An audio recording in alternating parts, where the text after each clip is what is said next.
I think the biggest progress is just coming together as a group, understanding each of our strengths and our weaknesses and knowing how to go full speed all the time.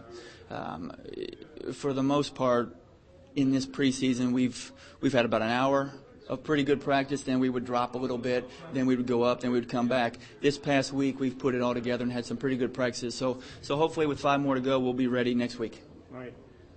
When will you start game planning for Winchester?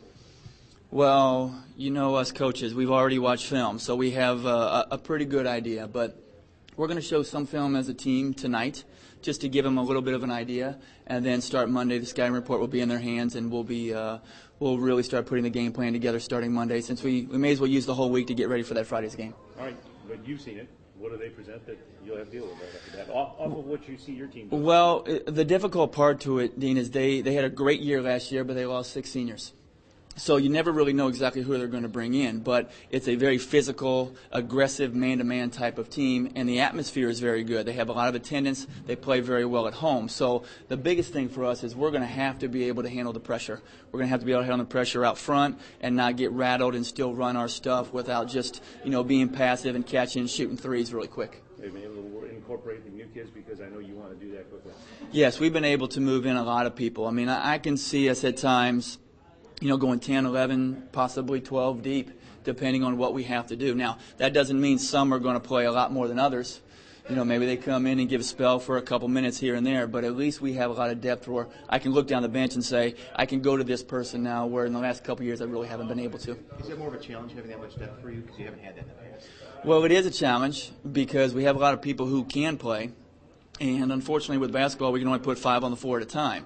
So, what you want to do is you want to try to put them on the floor, but you don't want to get the ones that are going to get most of the minutes out of sync and out of rhythm. So you got to try to have some type of plan in place that somebody's going to go in, then they're going to come out, and just kind of rotate that way. So there is a lot more planning going involved, as opposed to, you're only going to go 7 or 8 deep at the most.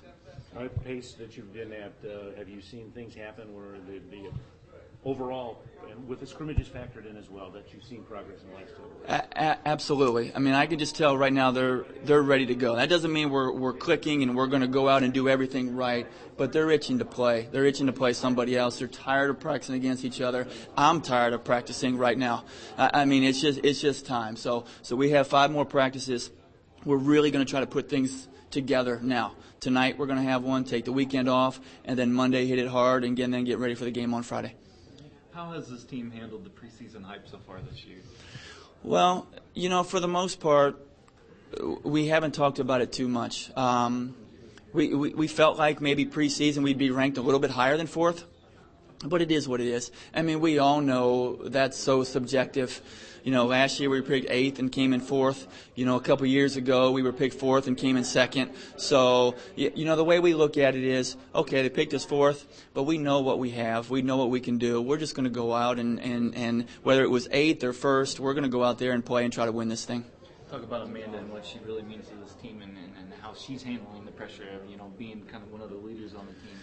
Well, Amanda's handling the pressure pretty well, except that, at times she gets on herself too much, expects too much. Hit 10 shots in a row and miss the 11th and be mad at herself because she knows she just wants to do things right all the time.